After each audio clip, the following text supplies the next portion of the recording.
Hey guys, it's Danny. Alrighty, in this video I'm gonna show you my oldest orchids. Now Rachel from Gardening at Duenza commented on my very first video 3 years ago or something like that. And apart from that video being just very cringy to me right now, she gave me the idea to make a video about the orchids that were featured in that video. Now many of them, actually most of them, are not here anymore. Most of them were Phalaenopsis orchids and I just gave them away. 2 of them are still around, but they're with my mom and they're doing quite great. The oldest one is already 7 years old, I believe. Anyway, she likes them a lot, so they have a better life with her. However, I do still have some of my oldest orchids with me. And my oldest orchid, I just realized it now, I think it is featured in my very first video on YouTube. If not the first one, I think the first 5 videos that I ever did. It's the Dendrobium nobile up there. So this guy right here is the Dendrobium Comet King Akatsuki. Now I'll share with you down below the links to my first videos in which I feature all of these orchids. If not the first videos, maybe the first time they ever bloomed for me. Anyway, you can check below and you can check the date so you can see how old they are. So the Dendrobium Akatsuki was my very ever first Dendrobium nobile. Actually, I bought 2 of them at the same time. So the Akatsuki was one of them, and then the Angel Lycée, something I totally forgot his name. Wow, I forgot the name of one of my orchids. This is a first.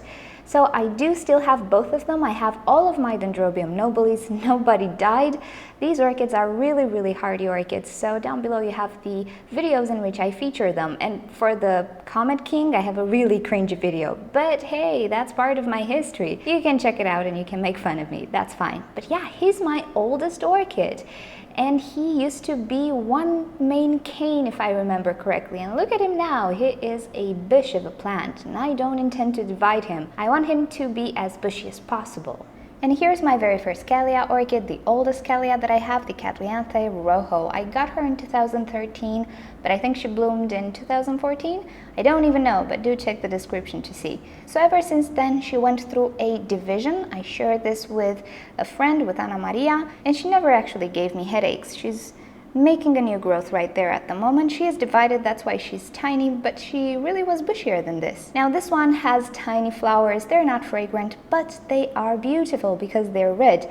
And because she's my first Cattleya ever, she is special to me, so I don't see myself ever giving this up. And speaking about Cattleya orchids, this is one of the first Cattleya orchids that I ever purchased from Schwerter. This is the BLC Red Panda Dragon Cat. She was in bloom. I'll share with you when I purchased it in my very first haul in 2013, again, I think. And then she bloomed later that year or the next year, I don't remember. Anyway, I'll go through my archive of 1,000 something videos. Oh my goodness. Yeah, and see what I can find. So this was part of the very first haul that I ever made on Schwerter, together with the Cattleya Tokyo Magic. My Cattleyas did fine. I didn't really lose any of them. I don't remember. I don't think I ever lost a Cattleya. I might be lying. Oh, I am lying. I lost a seedling that I purchased from eBay. My very first purchase on eBay. It was a seedling. I didn't know much about seedlings. Of course, I killed the new growth and then the second new growth, and it kind of died. But anyway, I do still have my very first 3 Cattleyas at least. Oh, I totally forgot. I think in the first order or second order, I'm not sure, I actually got the Hawaiian Splashalea, which again has been divided. She was quite bushy, but I divided it when I moved out. I still have her. She didn't bloom this year so far, although she's a prolific bloomer, so yeah, she's stressed. But I'm really hoping that new growth right there will bloom. However, she's quite old in my collection. Now, my beginnings with orchids were a little weird in the sense that I purchased a lot of sick orchids at a discount because I kind of liked saving them. And my opinion is that sick orchids teach you more than healthy ones. So I got a whole bunch of Oncidium intergenerics because I really liked them. This is one of them, one of the very first. It's the Miltonidium Painter's Delight. Yeah, this is the one. He's still alive, looking pretty bad and pretty sad. He's been through a lot. However, he is still alive and I do care about him because I didn't see it since, and he has beautiful flowers, very waxy, smelling like propolis actually. And it might not be the best fragrance, but it kind of reminds me of childhood somehow. I don't know. I just love this one, and I feel really sorry for putting it through really bad times, but he's still around and I think he will make a recovery. And also in that period, I purchased the Jungle Monarch. I still have him as well. Here you go. This is him. Again, he went through a division because he was kind of bushy. I didn't really have too much space, and I trusted that he would do okay, and he is doing okay. He's producing a new growth right here, just getting established. However, he lost all of his roots prior to me moving in here.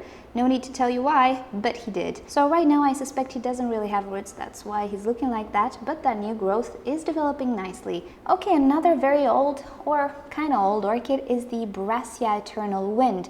She has been divided as well, shared with a friend, and if you can't believe it, she was bushier than this. Yeah, she's a monster. She can be a monster. And she has 3 new growths, one in the back, one here, and another one that is just maturing and growing roots right here. She's doing okay, and I believe that among all the Brassias that I ever had, she's the hardiest one. One of them died due to snails.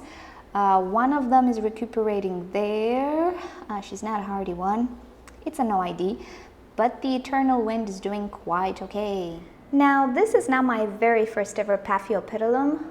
I don't remember what happened to the first one. I bought it from somebody, I mistreated it, it kind of grew, but at some point it got spider mites. I think I just gave it up because it was too infested. I think that's what happened. But anyway, this was among the first, the Paphiopedilum Moje Green. I think it was the second Paphiopedilum that I had, I believe, I'm not sure. He's old anyway. And the funniest thing happens to this one. So yeah, I know what you're gonna say, he's not potted correctly. He's way too raised in the pot, but you know what?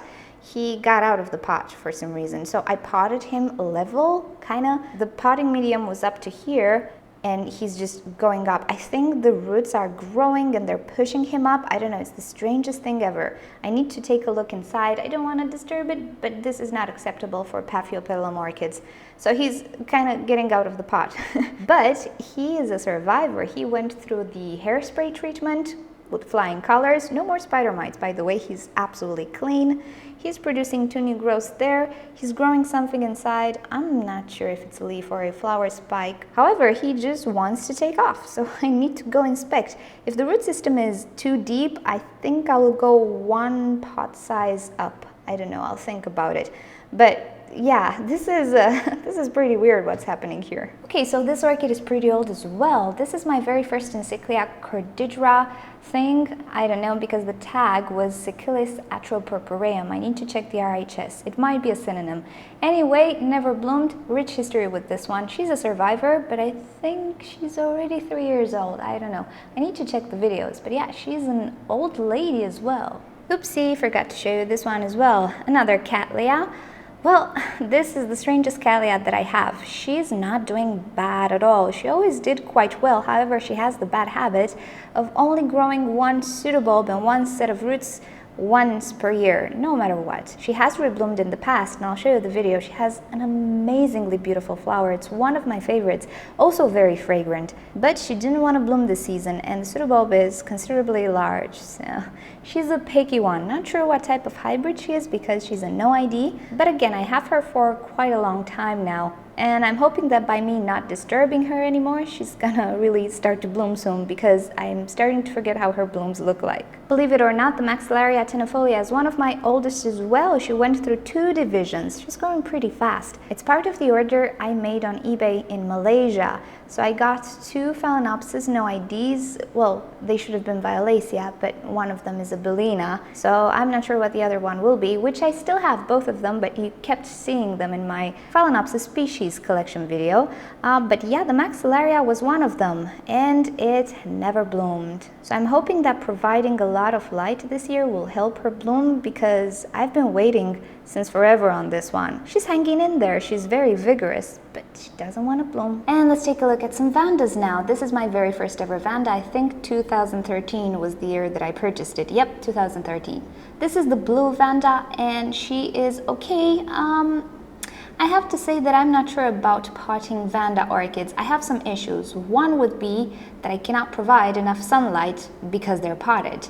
I would provide better sunlight if they were hanging. However, I would have to water every day, and I would have to save osmosis water, and I would have to fill a pretty big bucket with osmosis water. So I think I'm gonna try an experiment and mix up osmosis water with tap water or something of the sorts. Try it out with a hanging vanda at first.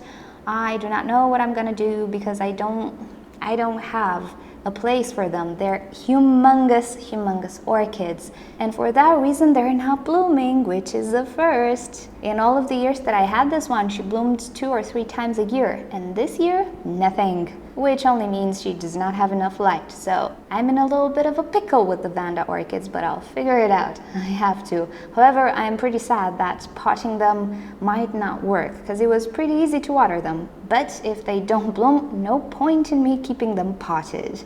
Okay, so these are a few of my oldest orchids. I'm sure I'm missing some.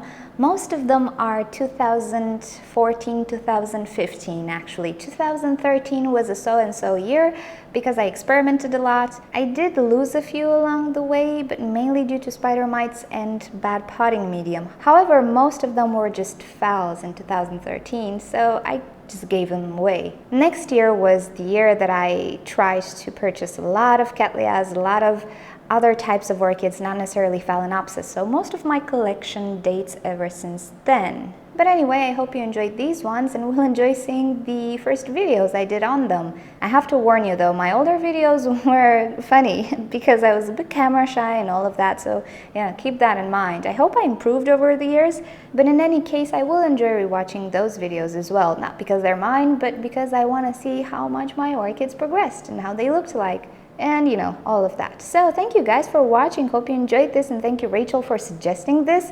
That was a great idea actually, and it made me a little emotional now. But yeah, let's get back to our 2016 orchids. So anyway, if you'd like to watch more videos from me and stay up to date, simply subscribe to my channel. I post on a daily basis. Always feel free to leave me comments down below if you have questions or suggestions for videos, and always feel free to send me a letter at the address you see here on the screen or in the description below. Choose an option on the screen if you like to visit my website orchidnature.com or watch another orchid video. Thank you for joining. I'll see you all next time. Bye!